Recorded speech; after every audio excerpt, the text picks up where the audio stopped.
first about Pawan Kalyan. Yesterday we witnessed, in fact, all the channels. इसका जवाब मैं तेलुगु में देना चाहता हूँ. Yeah, you can choose whatever language. But I just wanted to understand, Pawan Kalyan in fact specifically names BRS. He says that BRS has changed its name from TRS.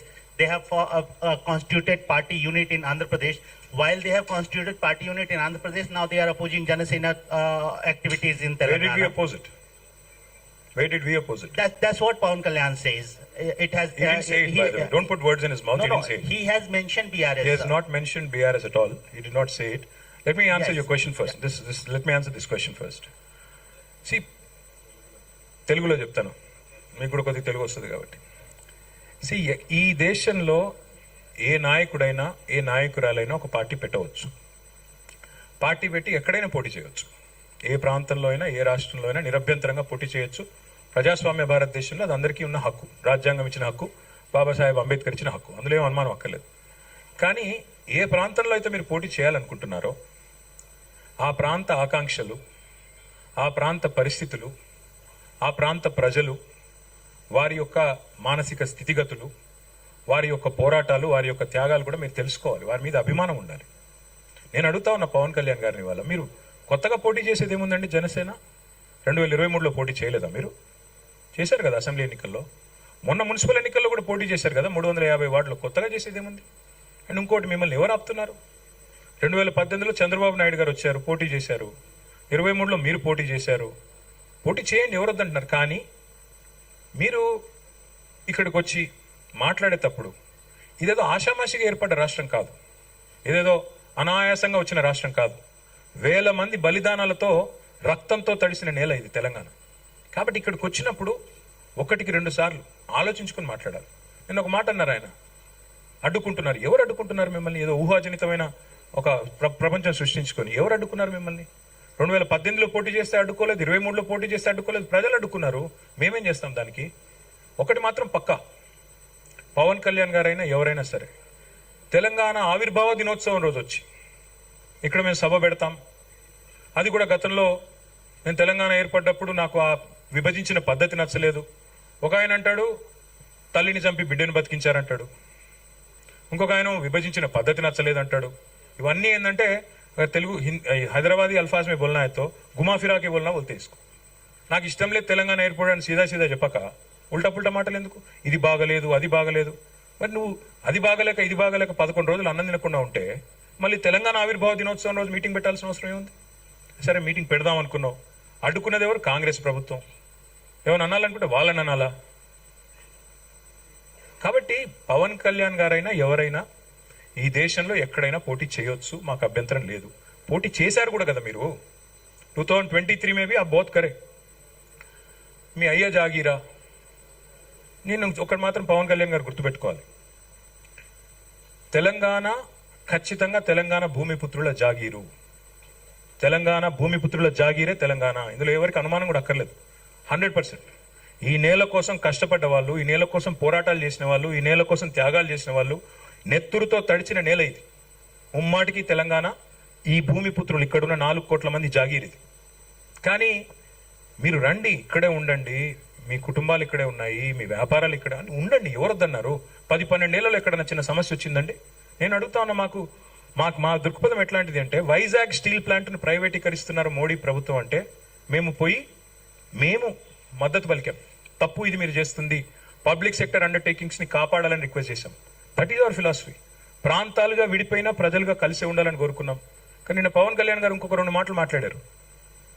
ప్రాంతీయవాదం అన్నారు. ప్రాంతీయవాదం ఉగ్రవాదం కంటే ప్రమాదం ఏదో అన్నాడు ఆయన. నేను వారికి గుర్తు చేస్తా ఉన్న, ప్రాంతీయవాదం అంటే మరి పొట్టి శ్రీరాములు గారు 58 రోజుల పాటు ఆత్మ బలిదానం చేసుకున్నారే, పోరాటం చేసి మద్రాస్ ప్రెసిడెన్సీ నుంచి వేర్పడి తెలుగు రాష్ట్రం కావాలి, లింగ్విస్టిక్ బేసిస్ గా రాష్ట్రాలు ఏర్పడాలి అనే ఒక ఆకాంక్షతో వారు ఏదైతే పోరాటం చేశారో, లింగ్విస్టిక్ బేసిస్ కి వారికి సంబంధం లేదు. మద్రాస్ నుంచి ఆంధ్ర రాష్ట్రం ఏర్పడాలని పొట్టి శ్రీరాములు గారు 58 రోజులు నిరాహార దీక్ష చేశారు. అది కూడా ప్రాంతీయవాదం అంటారా? ప్రాంతీయవాదం అంటే నేను ఇంకో ప్రశ్న అడుగుతా ఉన్నా పవన్ కళ్యాణ్ గారిని. మోడీ గారు ఇవాళ ఆయన ప్రాంతం మీద అభిమానంతో, ప్రాంతీయవాదంతో తెలంగాణకు వచ్చిన ఇండస్ట్రీలను కొట్టుకొని పోతా ఉన్నాడు. కేన్స్ అనే పరిశ్రమ ఇక్కడ పెట్టాల్సి ఉంటే ఇక్కడ ఒప్పందం కుదుర్చుకుంటే మా హయాంలో మా గవర్నమెంట్లో దాన్ని తీసుకుపోయి గుజరాత్లో పెట్టించారు. మైక్రాన్ అనే సంస్థ ఇక్కడ పెట్టాల్సి ఉంటే పెట్టుబడి పెట్టేది ఉంటే దాన్ని తీసుకుపోయి గుజరాత్లో పెట్టుకున్నారు. మరి జాతీయవాదం ముసుగులో చేస్తున్న ఈ ఆర్థిక ప్రాంతీయవాదం కరెక్టా? ఏది కరెక్టు? అంటే ప్రధానమంత్రి గారు గుజరాత్కే ప్రధానమంత్రిగా వ్యవహరించడం కరెక్టా? చెప్తారా దీనికి సమాధానం పవన్ కళ్యాణ్ గారు? కాబట్టి ప్రాంతీయవాదం ఇంకో మాట చాలా విచిత్రమైన మాట అన్నారు నిన్న ఆయన. ఇంకొన్ని రోజులు అయితే జనగణమన పాడరు. మాకు జనగణమన మాకు నేర్పించాల్సింది ఏం లేదు. దేశభక్తి గురించి మాకు పవన్ కళ్యాణ్ గారి దగ్గర పాఠాలు నేర్చుకోవాల్సిన అవసరం లేదు. ఈ నేల ఆనాడు నిజాం సర్కార్కు వ్యతిరేకంగా పోరాటం చేసిన నేల, కమ్యూనిస్టులు కదం దక్కిన నేల ఇది. కాబట్టి మాకు పోరాటాలు కొత్త కాదు, మాకు యుద్ధాలు కొత్త కాదు, త్యాగాలు కొత్త కాదు. మాకు వాటి గురించి జాతీయ భావన ఉంది. ఇక్కడ దేశాన్ని గౌరవించే సంస్కృతి ఉంది. We contribute to the nation. We are less than 3% of India, but we contribute to 5% of India's GDP. So we don't need any kind of moral lectures or moral policing from వారు ఆంధ్రప్రదేశ్ ఉప ముఖ్యమంత్రిగా వారిని గౌరవిస్తాం. వారిని ఆంధ్రప్రదేశ్ ఉప ముఖ్యమంత్రిగా డెఫినెట్ గౌరవిస్తాం. ఒక కళాకారుడిగా, ఒక నటుడిగా అభిమానిస్తాం. ఒక సోదరుడిగా ఇంటికి వస్తే బిర్యానీ పెడతా, హైదరాబాదీ బిర్యానీ పెడతా. కానీ వచ్చి మా సెక్రటేరియట్లో కూర్చొని పెత్తనం చేస్తాము మా రాజకీయాల్లో. మరి ఇంకా మొన్ననే కదా వేరుపడ్డది. ఇంత కష్టపడి 60 ఏళ్ళు పోరాటం చేసి మొన్న వేరుపడ్డాం 2014లో. మొన్న చంద్రబాబు నాయుడు గారు రానే వచ్చాయి 2018లో. మళ్ళీ ఇప్పుడు మీరు కూడా వస్తారు 2023లో. That's all I'm saying. And last word I would like to say on this. Pawan Kalyan గారిది మధ్యన ఓజీ అని సినిమా వచ్చింది. I would like to remind my brother Pawan Kalyan, we have a Telangana OG KCR. ఇక్కడ మా కేసీఆర్ గారు ఉన్నారు. ఆయన చాలు మాకు. He will take care of us, he will take care of the state and our issues. A supplementary. Yeah, I can Ratna, ask about. please. Sir, if I can take a Bhai. Yeah, Ratna. Yes, ma'am. अरे mic तो दो यार.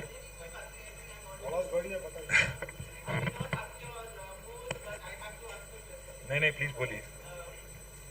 You almost said the Ramayana and Ram and Sita, but the charge from BRS, from the Congress is that the BRS has left the state high and dry completely, that they have to pay 95,000 crores. I'm saying this question to your answer. I mean, to your statement yesterday, saying that the Congress has undone what BRS has done. And another question is, Kishan Reddy made an allegation saying that the BRS fooled the people by promising Bangaru Telangana, but all they did was a Bangaru family.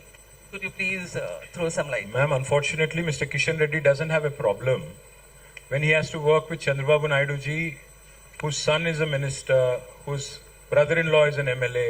वहाँ पे उनको family politics नहीं दिखता है जहाँ उनको जरूरत है. बिहार में नीतीश जी और उनके लड़के के साथ काम करने में उसको कोई तकलीफ नहीं है. पर जब बीजेपी को जहाँ कहीं भी, मतलब शिवसेना में जब उद्धव ठाकरे जी, आदित्य ठाकरे जी थे, उनके साथ भी काम करने में कोई मसला नहीं था. जब उनको जो लोग उनके खिलाफ हैं, जो लोग उनसे लड़ते हैं, उनसे भेदभाव रखते हैं आइडियोलॉजिकली, उनकी जब बात आती है तो किशन रेड्डी जी काफी कुछ बोलते हैं. सो मैं उनके बारे में ज्यादा नहीं बोलूंगा. पर एक चीज जरूर कहूंगा जो आपने पूछा, that we left the state high and dry. I will leave this with our press club friends. ఇది కాగ్ రిపోర్ట్. ఇది కాగ్ లెక్క. ప్రతి నెల మిత్తి ఎంత కడుతున్నది మన తెలంగాణ ప్రభుత్వం. ఇది 2025-26 ఈ ఫైనాన్షియల్ ఇయర్ కి సంబంధించిన లెక్క. ఏప్రిల్లో కట్టింది 2260 crores, 2260 కోట్లు. జూన్లో కట్టింది, నేను చెప్పేది 25 ఏప్రిల్ లాస్ట్ ఇయర్. తర్వాత మే 2025 1905 crores, 1905 కోట్ల 60 లక్షలు. జూన్లో 2600 కోట్లు. జూలైలో 2582 కోట్లు.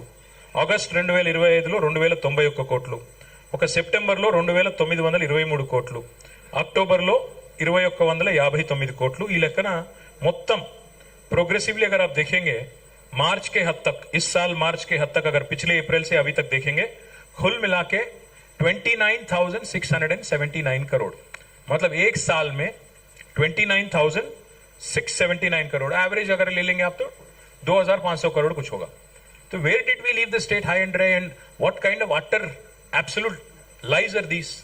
हम सालीना नहीं हर महीना 6,500 కోట్లు ఖర్చు పెడుతున్నాము అని ముఖ్యమంత్రి గారు చెప్తే ఈ కాగ్ లెక్క నమ్మాలా, ముఖ్యమంత్రి గారి కాకి లెక్క నమ్మాలా? See the chief minister and his team they need to get their act straight. एक आदमी बोलता है कैबिनेट में 6 लाख करोड़ का डेट है, कर्जा है, 8 लाख करोड़ बोल के कोई और बोलता है, 10 लाख करोड़ बोल के कोई और बोलता है, बट पार्लियामेंट में केंद्र सरकार बोल रही है कि सिर्फ केसीआर गवर्नमेंट ने 2,80,000 करोड़ का कर्जा किया। आप आरबीआई की बात मानेंगे कि रेवंत रेड्डी की बात मानेंगे, आप तय कर लीजिएगा। Thank you.